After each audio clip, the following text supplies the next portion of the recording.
Hello दोस्तों, नमस्कार। स्वागत है आपके अपने YouTube channel soft study GK GS में। कि आपको पूरा वीडियो एक बार देख लेना है। वीडियो अगर अच्छा लगे तो उसे लाइक और शेयर कर दीजिएगा और चैनल को सब्सक्राइब कर लीजिएगा।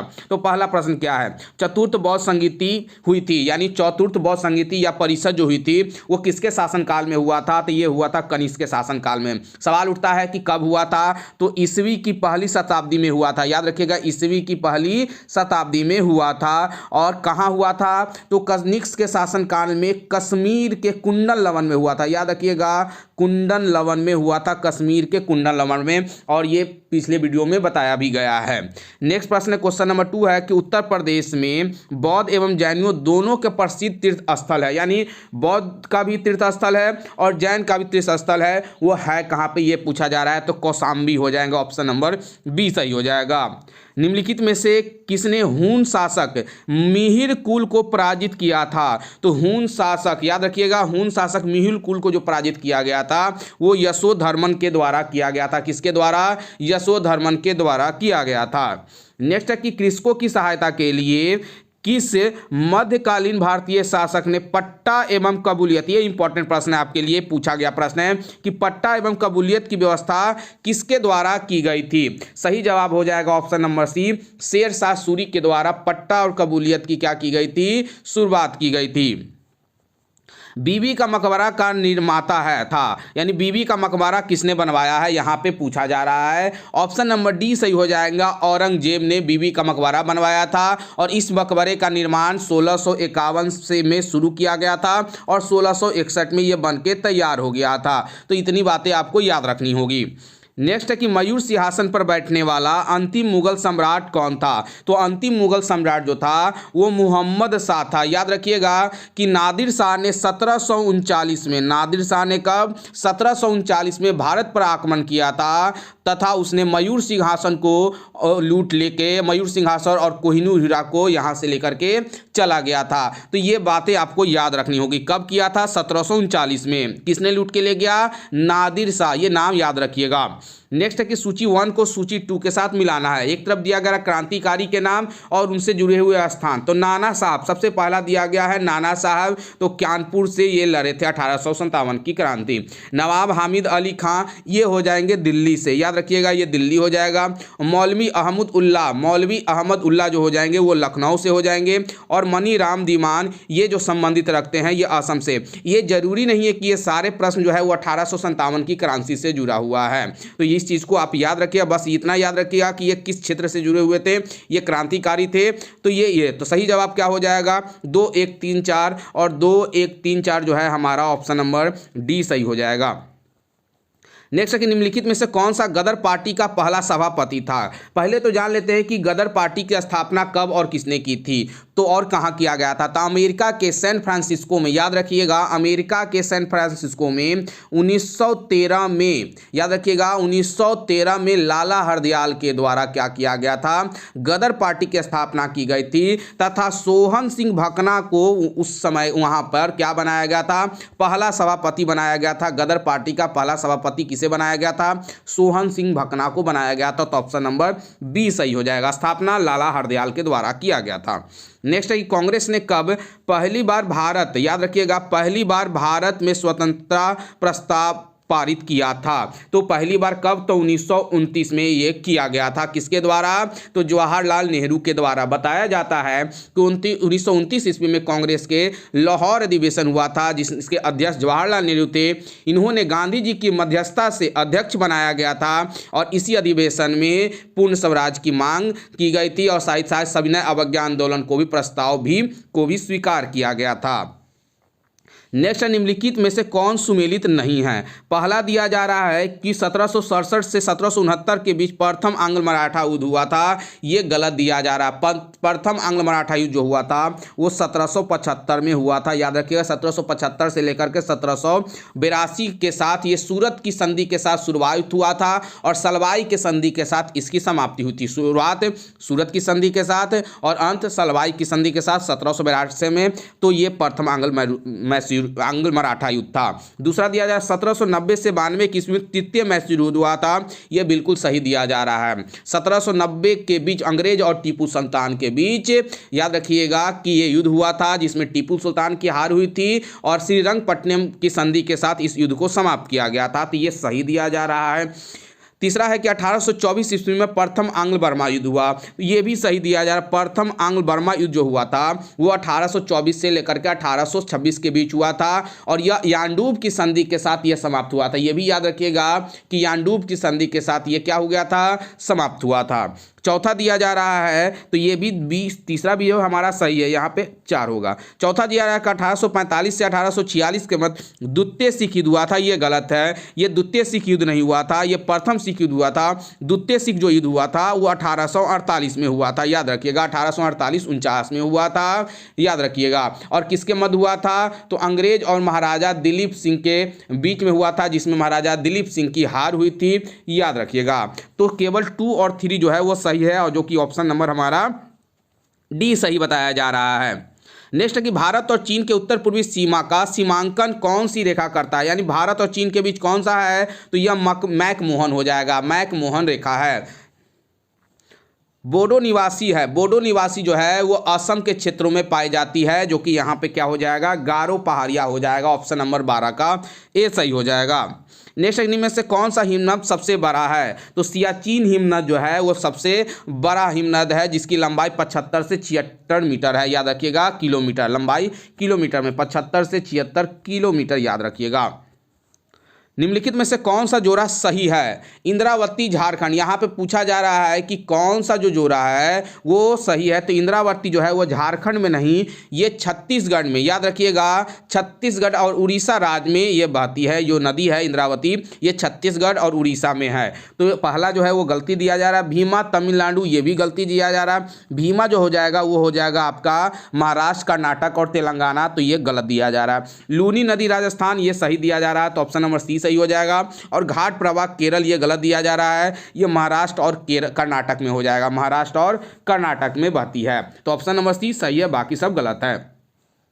नेक्स्ट है कि लावा मिट्टियां पाई जाती है, लावा मिट्टियां कहां पे पाई जाती है, तो ये मालवा के पठार में पाई जाती है, ऑप्शन नंबर सी सही हो जाएगा 15 का।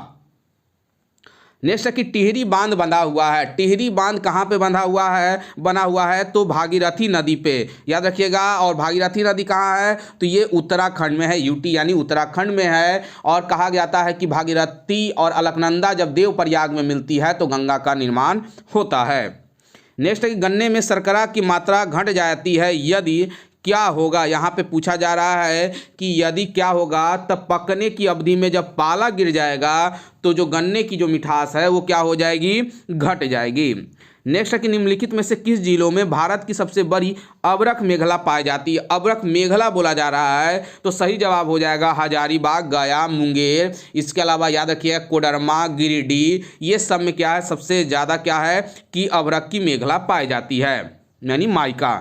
निम्नलिखित में से कौन सुमेलित नहीं है, यहाँ पे पूछा जा रहा है, तो सबसे पहला दिया गया है भिलाई, जो कि मध्य प्रदेश में नहीं, ये छत्तीसगढ़ में है। भिलाई कहाँ है, छत्तीसगढ़ में है, जो कि रूस के मदद से बनाया गया था। दुर्गापुर पश्चिम बंगाल सही है, जमशेदपुर झारखंड ये भी सही है, राउरकेला उड़ीसा ये भी सही है, तो ऑप्शन नंबर ए जो है वो सुमेलित नहीं है। भारत के रेल मंत्रालय की बुलेट ट्रेन चलाने की योजना के मध्य, यानी किसके बीच बुलेट ट्रेन चलाने जाने की योजना बनाई गई थी, तो याद रखिएगा मुंबई और अहमदाबाद के बीच लगभग 508 किलोमीटर की ये दूरी है, 508 किलोमीटर की दूरी है, तो ऑप्शन नंबर 20 का ए सही हो जाएगा। नेक्स्ट है कि निम्नलिखित महाद्वीपों में से किसमें देशों की संख्या अधिकतम है, तो सबसे ज़्यादा जो देश है वो अफ्रीका में है, याद रखिए सबसे ज़्यादा देश कहाँ है, अफ्रीका में 54 देश है, वहीं यूरोप में 51 देश है, एशिया में 48 देश है और दक्षिण अमेरिका में 14 देश हैं, उत्तरी अमेरिका में 23 देश हैं और ऑस्ट्रेलिया में भी 14 देश हैं, तो ये आपको याद रखना होगा, ऑप्शन नंबर ए सही हो जाएगा। नेक्स्ट है कि कौन देश दिया गया है और दूसरी तरफ उसकी राजधानी, और यहाँ से तो 1 से 2 प्रश्न आपको पूछे जाएंगे। बिहार एसएससी में पूछा ही गया है, 2-2 प्रश्न पूछे गए हैं, याद रखिएगा। बिहार एसएससी में राजधानी से 2-2 प्रश्न पूछे गए हैं। तो सबसे पहला है चिली, और चिली की राजधानी क्या है? सेंटियागो, सही दिया जा रहा है। अर्जेंटीना की राजधानी ब्यूनस आयर्स, ये भी सही दिया जा रहा है। उत्तरी कोरिया की राजधानी सियोल, ये गलत दिया जा रहा है। उत्तरी कोरिया की राजधानी जो है वो प्योंगयांग है, याद रखिएगा, प्योंगयांग इसकी राजधानी है। सियोल जो है वो दक्षिण कोरिया की राजधानी है। वहीं इथोपिया की राजधानी अदीस अबाबा, ये भी सही है। तो ऑप्शन नंबर सी गलत दिया जा रहा है। सियोल कहाँ की? दक्षिण कोरिया की राजधानी। नेक्स्ट है कि अग्लुहास धारा चलती है। पिछले वीडियो में भी अग्लुहास से प्रश्न पूछा गया था। एक तरह का यह गर्म जल धारा है जो कि हिंद महासागर में चलती है, याद रखिएगा। नेक्स्ट है कि विश्व की सबसे बड़ी ताजे पानी की झील है। तो सबसे ताजे पानी की झील हो जाएगा वो लेक सुपिरियर झील हो जाएगा। और ये है कहाँ पे? तो ये कनाडा और अमेरिका में है, याद रखिएगा, कनाडा और अमेरिका में है। भारतीय संविधान में राज्य के नीति निषेध तत्वों की संकल्पना किस देश के संविधान से लिया गया है? ये तो सभी को पता होगा, ये आयरलैंड से लिया गया है नीति निर्देशक तत्व। संविधान में मौलिक कर्तव्य को कब सम्मिलित किया गया, जोड़ा गया? तो 1976 में 42वां संविधान संशोधन, याद रखिएगा, 42वां संविधान संशोधन में जोड़ा गया मौलिक कर्तव्य को, और इसका अनुच्छेद 51A में मौलिक कर्तव्य है। नेक्स्ट है कि निम्नलिखित में से कौन भारत के प्रधानमंत्री बनने से पूर्व किसी राज्य के मुख्यमंत्री है? इसको आप VVI कर लीजिए, इस प्रश्न को आप VVI कर लीजिए इस प्रश्न को, क्योंकि ये प्रश्न बार बार एग्जाम में पूछा गया, और सिपाही में भी पूछा गया है और दरोगा में भी। अगर आपके पास प्रीवियस ईयर के सिपाही का सेट है तो आप देख लीजिएगा 2018, 19, 20 में कि ये प्रश्न पूछे गए हैं, और दरोगा में भी पूछे गए हैं। तो पूछा गया है कि इनमें से कौन जो है वो प्रधानमंत्री बनने से पूर्व मुख्यमंत्री नहीं थे, यानी बाकी सब थे। तो चंद्रशेखर जो थे वो मुख्यमंत्री नहीं थे। कुल 6 मुख्यमंत्री थे जिन्होंने प्रधानमंत्री पद को ग्रहण किया था। यहाँ पे 3 आपको दिया गया है। HD देवगौड़ा, हाँ याद रखिएगा, ये कहाँ के मुख्यमंत्री थे ये भी आपको मैं बता देता हूँ, ये कर्नाटक के मुख्यमंत्री थे। PV नरसिम्हा राव, ये कहाँ के मुख्यमंत्री थे? तो आंध्र प्रदेश के मुख्यमंत्री थे। मोरारजी देसाई कहाँ के मुख्यमंत्री थे? तो ये मुख्यमंत्री थे महाराष्ट्र के। चौधरी चरण सिंह उत्तर प्रदेश के मुख्यमंत्री थे, और ये सब प्रधानमंत्री बने हैं। नरेंद्र मोदी के बारे में सभी को पता होगा, गुजरात के मुख्यमंत्री थे। और एक और याद रखिएगा, उत्तर प्रदेश के BP सिंह यानी विश्व प्रसाद सिंह, जो कि उत्तर प्रदेश के मुख्यमंत्री थे। ये 6 जो थे वो मुख्यमंत्री थे, बाद में ये फिर प्रधानमंत्री भी बने थे। तो इतना आपको याद रखना होगा। नेक्स्ट है कि भारतीय संसद में निम्न में से कौन सम्मिलित है? कौन सम्मिलित है यानी भारतीय संसद का निर्माण किसके मिलने से होता है? तो राष्ट्रपति, लोकसभा और राज्यसभा। याद रखिएगा कि जो हमारा संविधान होता है ऊपर में राष्ट्रपति हो जाएगा, याद रखिएगा, और एक तरफ होगा आपका लोकसभा, एक तरफ होगा आपका राज्यसभा होता है। लोकसभा को लोअर हाउस, राज्यसभा को अपर हाउस कहा जाता है। नेक्स्ट है कि संविधान की व्याख्या करने का अंतिम अधिकार किसके पास है? तो संविधान की व्याख्या करने का अंतिम अधिकार जो है वो सर्वोच्च न्यायालय के पास होता है, याद रखिएगा। 29 का ऑप्शन नंबर D सही हो जाएगा, सर्वोच्च न्यायालय के पास होता है। निम्न में से किस राज्य में विधान परिषद नहीं है? याद रखिएगा, विधान परिषद बिहार में है, महाराष्ट्र में है, कर्नाटक में है, पर राजस्थान में नहीं है। तो ऑप्शन नंबर C सही हो जाएगा। नेक्स्ट है, क्या संविधान के अंतर्गत भारतीय संघ के राज्य विदेशी ऋण सीधे लेने की शक्ति है? तो नहीं है, याद रखिएगा, ऋण लेने की डायरेक्ट शक्ति नहीं है जाएगा। हमारे देश के प्रथम लोकपाल कौन है? हमारे देश के प्रथम लोकपाल जो है वो न्यायाधीश पिनाकी चंद्र घोष हैं, याद रखिएगा, न्यायिक पिनाकी चंद्र, याद रखिए, पिनाकी चंद्र घोष हो जाएगा यहाँ पे।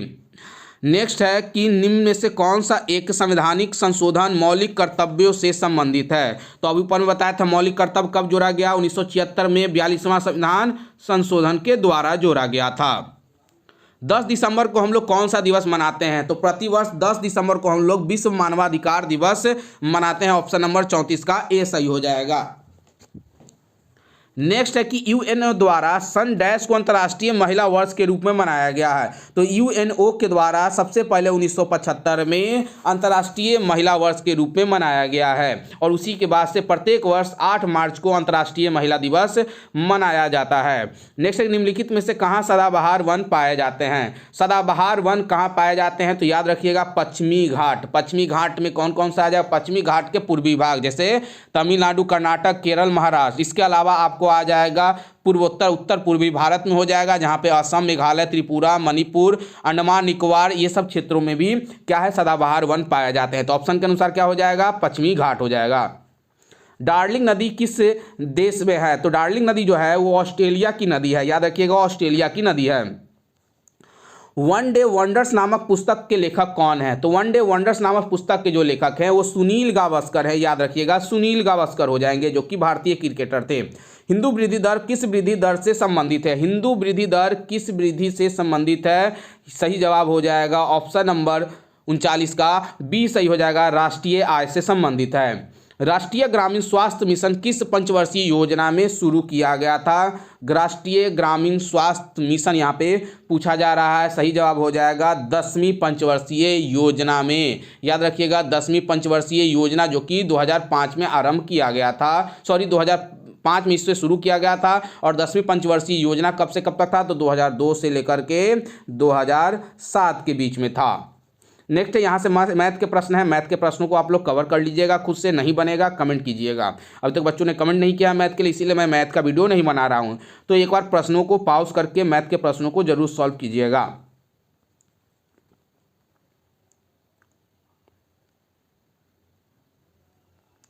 चलिए नेक्स्ट नंबर है क्वेश्चन नंबर 46 क्या है? कैरोटीन मुख्य भाग है। कैरोटीन मुख्य भाग किसका है? तो विटामिन ए का सबसे मुख्य भाग जो है वो कैरोटीन हो जाएगा। भोर का तारा किसे कहा जाता है? भोर का तारा, शाम का तारा, या इसके अलावा पृथ्वी की बहन है, ये तीनों जो नाम है वो बुध को कहा, शुक्र को कहा जाता है, माफ कीजिएगा शुक्र ग्रह को कहा जाता है। ऑप्शन नंबर सी सही हो जाएगा। हाइड्रोफोबिया रोग है। हाइड्रोफोबिया रोग जो है वो विषाणु द्वारा होता है और ये रोग कुत्ते, बिल्ली, सियार, भेड़िए के काटने से होता है। तो ऑप्शन नंबर सी सही हो जाएगा 48 का। चेचक के टीके की खोज किसके द्वारा किया गया? चेचक के टीके की खोज जो है वो एडवर्ड जेनर के द्वारा किया गया। एक गेंद को क्षैतिज से कितने कोण पर फेंकने पर अधिकतम क्षैतिज दूरी यानी अधिकतम दूरी तय करेगी? तो 45 डिग्री पर अगर हम किसी गेंद को फेंकते हैं तो वो ज़्यादा दूरी तय करती है। 1 जूल बराबर होता है, 1 जूल में कितने अर्घ होते हैं? सभी को पता होगा 10⁻7 अर्घ के बराबर होगा 1 जूल में। नींबू में कौन सा अम्ल पाया जाता है? ये भी प्रश्न जो होगा सभी को पता होगा, इसका आंसर साइट्रिक अम्ल पाया जाता है, याद रखिएगा। नेशनल केमिकल लेबोरेटरी कहाँ स्थित है? नेशनल केमिकल लेबोरेटरी जो है वो महाराष्ट्र पुणे में स्थित है। ऑप्शन नंबर 53 का बी सही हो जाएगा। 54 नंबर है सबसे छोटा फूल कौन है? तो सबसे छोटा फूल जो होगा वो वोल्फिया हो जाएगा। वहीं अगर आपसे सबसे बड़ा फूल पूछा जाएगा तो रेफेलसिया हो जाएगा, रेफलोसिया हो जाएगा। तो ऑप्शन नंबर यहाँ पे बी सही हो जाएगा। सबसे छोटा फूल कौन हो जाएगा? तो वोल्फिया हो जाएगा। गोलाकार प्रोटीन उदाहरण है। गोलाकार प्रोटीन जो है वो किसका उदाहरण है यहाँ पे पूछा जा रहा है? तो याद रखिएगा एल्बुमिन का उदाहरण है। इसके अलावा यह होमोग्लोबिन का भी उदाहरण है, इंसुलिन का भी उदाहरण है और एल्बुमिन का भी है। तो तीनों नाम याद रखिएगा, एल्बुमिन, होमोग्लोबिन और इंसुलिन तीनों है। कॉस्मिक किरणें की खोज किसने की थी? तो कॉस्मिक किरण की खोज जो है वो विक्टर हेस के द्वारा 1912 में किया गया था। याद रखिएगा कब किया गया था? 1912 में खोज किया गया था। 1936 में इन्हें नोबेल पुरस्कार दिया गया था भौतिकी के क्षेत्र में यानी फिजिक्स के क्षेत्र में। मानव मस्तिष्क कितने ग्राम का होता है? मानव मस्तिष्क जो होता है वो जनरली 1336 ग्राम का होता है और 1336 यहाँ पे ना है 1350 है। तो ऑप्शन नंबर ए सही हो जाएगा। परमाणु बम का आविष्कार किसने किया था? परमाणु बम का आविष्कार जो है वो रॉबर्ट ओपेनहाइमर ने किया था। कब किया था? तो ये भी याद रखिएगा कब किया था, ये कमेंट बॉक्स में आपके लिए मैं छोड़ देता हूँ, कमेंट बॉक्स में इसका जवाब दीजिएगा कब किया था। रक्त परिवहन की खोज किसने की थी? रक्त परिवहन की खोज किसने किया था? विलियम हार्वे के द्वारा रक्त परिवहन की खोज की गई थी 1628 ईस्वी में। कब? 1628 ईस्वी में। नाशपाती का खाने योग्य भाग कौन सा होता है? तो नाशपाती का जो खाने योग्य जो भाग होता है वो गुद्देदार पुष्पासन होता है। ऑप्शन नंबर ए सही हो जाएगा। नेक्स्ट है कि एक केस नली में जल की अपेक्षा एक के तरल अधिक ऊंचाई तक चढ़ता है, तो इसका कारण क्या है? इसका कारण है कि तरल का पृष्ठ तनाव जल की अपेक्षा क्या हो जाता है? ज़्यादा हो जाता है। नेक्स्ट है एक मजदूर रेल की पटरी पर कार्य कर रहा था। एक लड़का कुछ दूरी पर अपने कान पटरियों पर रखकर जब मजदूर द्वारा की जाने वाली हथौड़े की आवाज़ को सुनता है तो उसे 2 बार आवाज़ें सुनाई देती। कितनी बार? 2 बार। अब यहाँ पे पूछा जा रहा है कि इसका कारण बताइए। यहाँ पे क्या पूछा जा रहा है? इसका कारण होगा। क्या सही कारण हो जाएगा? तो ऑप्शन नंबर ए, ध्वनि का वेग इस्पात में वायु की अपेक्षा क्या हो जाती है? अधिक हो जाती है, इसीलिए 2 बार आवाज़ें सुनाई देती है। निम्नलिखित गैस युगों में किसका मिश्रण खानों में अधिकतर होने वाले विस्फोटों का कारण बन जाता है? तो सही जवाब होगा मीथेन और वायु के मिक्सर का, मीथेन और वायु हो जाएंगे। ऑप्शन नंबर 63 का सी सही हो जाएगा। एपीफाइट्स से वे पौधे हैं जो अन्य पौधों पर निर्भर करता है। एपीफाइट्स पूछा जा रहा है कि वो पौधे हैं जो अन्य पौधों पर निर्भर करता है। तो ये यांत्रिक अवलंब के लिए, यांत्रिक अवलंब का मतलब होता है उसके आश्रय के लिए उस पर ये क्या करते हैं, निर्भर करते हैं। इनमें से कौन सा एक सूक्ष्मजीवी कीटनाशक है? सूक्ष्मजीवी कीटनाशक यहाँ पे पूछा जा रहा है, हो जाएगा बैसिलस थुरिंजेंसिस हो जाएंगे, थुरिंजेंसिस हो जाएंगे बैसिलस। हाल ही में कितने डिजिटल इंडिया सप्ताह 2022 का उद्घाटन किया गया है? अच्छा, कितने नहीं होगा यहाँ पे, किसने हो जाएगा, किसने किया है? तो ये किसके द्वारा किया गया है? प्रधानमंत्री नरेंद्र मोदी के द्वारा किया गया। और कहाँ किया गया है? तो गुजरात में किया है। ये बात आपको इंपॉर्टेंट रखना है। डिजिटल इंडिया सप्ताह 2022 का उद्घाटन गुजरात में किया गया है। वित्त मंत्रालय के अनुसार भारतीय राष्ट्रीय ध्वज की बिक्री के लिए जीएसटी दर कितनी लागू की गई थी? 0%, यानी कोई इस पे जीएसटी नहीं लगेगा। हाल ही खबरों में रहा जागृति किस क्षेत्र से संबंधित शुभंकर थे? किस क्षेत्र से संबंधित है? उपभोक्ता जागरूकता हो जाएगा, उपभोक्ता जागरूकता से संबंधित हो जाएगा। नेक्स्ट है कि 68वें राष्ट्रीय फिल्म पुरस्कार में सर्वश्रेष्ठ फीचर फिल्म घोषित की गई सोरैया पोटू को, याद रखिएगा, सोरैया पोटू को राष्ट्रीय फिल्म पुरस्कारों में सर्वश्रेष्ठ फीचर फिल्म घोषित किया गया। किस भाषा में है? तो ये तमिल भाषा में। तो ऑप्शन नंबर 69 का बी सही हो जाएगा। हाल ही में किस राज्य सरकार ने मिशन कुशल कर्मी योजना लॉन्च किया है? मिशन कुशल कर्मी योजना जो लॉन्च किया गया है वो दिल्ली सरकार के द्वारा किया गया है, दिल्ली सरकार हो जाएगा। नेक्स्ट है कि संयुक्त राष्ट्र संघ ने वर्ष 2023 को अंतर्राष्ट्रीय मिलेट वर्ष के रूप में मनाने के प्रस्ताव को कितने देशों ने समर्थन किया? पिछले वीडियो में हमने बताया था, अगर आपने मेरा प्रीवियस वीडियो नहीं देखा तो उसे भी एक बार जरूर देख लीजिएगा। उसमें बताया गया था कि 2023 को अंतर्राष्ट्रीय बाजरा दिवस के रूप में मनाने के लिए भारत सरकार ने संयुक्त राष्ट्र को आवेदन भेजा था, प्रस्ताव भेजा था, जिसे स्वीकार कर लिया गया है। और इसके समर्थन में लगभग 70 से अधिक देश शामिल थे, 70 से अधिक देश शामिल थे। नेक्स्ट है कि पीजी वन्यजीव अभ्यारण्य जहां एक नई डेमसेलफ्लाई प्रजाति देखी गई है, किस राज्य में है? ये किस राज्य में यहाँ पे पूछा जा रहा है। सही जवाब हो जाएगा, यह केरल में है। कहाँ है? केरल के त्रावणकोर में है। नेशनल ग्रीन ट्रिब्यूनल ने कचरा प्रबंधक नियमों का उल्लंघन करने के लिए किस राज्य सरकार को 3500 करोड़ रुपए का जुर्माना लगाया है? तो सही जवाब हो जाएगा पश्चिम बंगाल को 3500 करोड़ रुपए का, वहीं 3555 करोड़ रुपए जो है वो राजस्थान को लगाया है। तो यहाँ पे हो जाएगा 3500, पश्चिम बंगाल हो जाएगा।